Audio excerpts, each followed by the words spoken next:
अगर लैब में देते हैं तो सारे टेस्ट हो जाएंगे। जैसे कि हीमोग्लोबिन की जांच हो जाएगी, ब्लड शुगर के बारे में पता चल जाएगा कि भाई हमारे ब्लड शुगर कैसा है, नॉर्मल है, प्री डायबिटिक है या डायबिटिक है।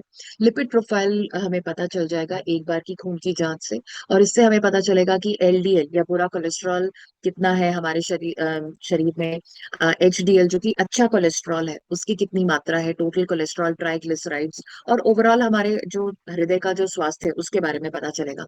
फिर है लिवर फंक्शन टेस्ट, हमें ये कराना है। लिवर फंक्शन टेस्ट हम कराते हैं तो उससे हमें पता चलेगा कि भाई फैटी लिवर है या नहीं, ओके, और हमारा लिवर ठीक से काम कर रहा है या नहीं।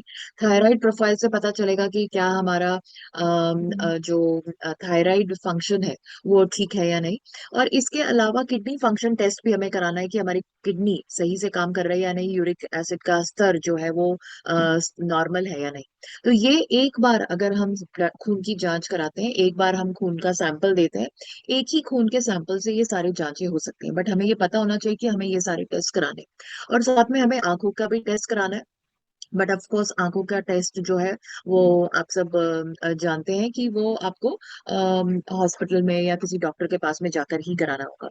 तो अब अगर आपके ये आपने जांच कराई तो आपके पास में जो रिपोर्ट आई तो उसमें दो चीजें हो सकती हैं। एक तो हो सकता है कि आपकी सारी जांचें जो है वो नॉर्मल है। अगर सारी जांचें नॉर्मल है बहुत ही अच्छी बात है, फैंटास्टिक है, ओके। तो अगर सारी रिपोर्ट्स नॉर्मल है तो भी आप सेहत के सितारे में शामिल हो सकते हैं।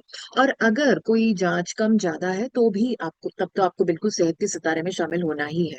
तो अगर सारी रिपोर्ट्स नॉर्मल है तो आपको जो है 3 महीने तक उसको मैनेज करना है, मेंटेन करना है।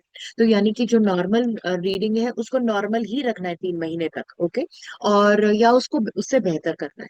और अगर कोई रिपोर्ट जो है कम ज्यादा है तो नेचुरली उसको ठीक करना है।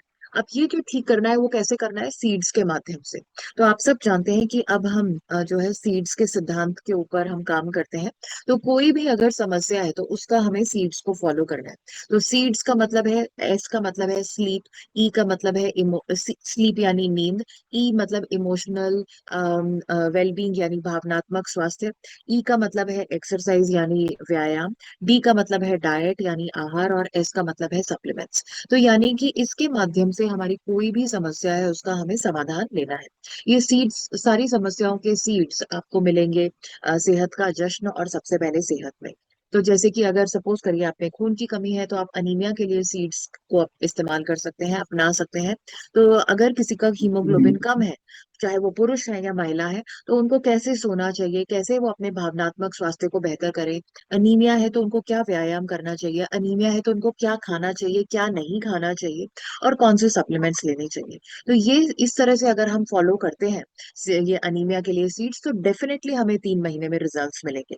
तो इसी तरह से अगर डायबिटीज है तो डायबिटीज के लिए सीड्स अपनाना है, मोटापे के लिए सीड्स, हाई कोलेस्ट्रॉल के लिए सीड्स, थायराइड के लिए सीड्स, आंखों के लिए सीड्स, बालों के लिए सीड्स, और इसी तरह से किडनी के लिए भी सीड्स है, किडनी के स्वास्थ्य के लिए भी सीड्स है, यूरिक एसिड को कम करने के लिए भी सीड्स है। तो सारी समस्याओं के लिए सीड्स है और उनको हमें फॉलो करना है। और जो है ये और अगर हम ये करते हैं तो डेफिनेटली हमें रिजल्ट्स मिलेंगे। जैसे कि सपोज करिए अगर किसी पुरुष का हीमोग्लोबिन जो है नॉर्मली होना चाहिए 14 से 18 के बीच में, तो और महिला का हीमोग्लोबिन होना चाहिए 12 से 16 के बीच में। तो अगर किसी का इससे कम है तो डेफिनेटली उनको सीड्स अनीमिया को फॉलो करना है और इसको बेहतर करना है। और अगर नॉर्मल है तो बहुत ही अच्छी बात है, तो आपको उसको नॉर्मल ही रखना है, ओके। तो 3 महीने में 2 ग्राम या उससे ज्यादा की हीमोग्लोबिन की बढ़त करनी है या नॉर्मल हीमोग्लोबिन को करना है। तो इस तरह से अगर हम करते हैं तो हम सेहत के सितारे में शामिल होते हैं। इसी तरह से अगर किसी का डायबिटीज है तो उनको 3 महीने में HbA1c का जो टेस्ट है उसमें 1% की कमी लेकर के आनी है या उसको नॉर्मल ही मेंटेन करके रखना है। इसी तरह से अगर किसी का मोटापा है तो 3 महीने में 5 किलो वजन को कम करना है।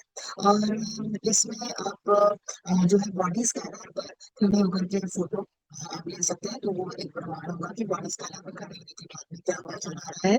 और फिर 90 दिन, 3 महीने के बाद में वापस से आप बॉडी स्कैनर पर खड़े होकर के फोटो ले सकते हैं। तो बिफोर एंड आफ्टर की पिक्चर्स आप ले लेंगे तो उससे पता चल जाएगा। इसके अलावा आप ये इस तरह से भी कर सकते हैं कि अगर जैसे मैं आपको एक उदाहरण से आपको बता देती हूँ। जैसे कि सपोज करिए कोई 5 फीट की महिला है, तो उनका वजन होना चाहिए 53 to 60 के बीच में।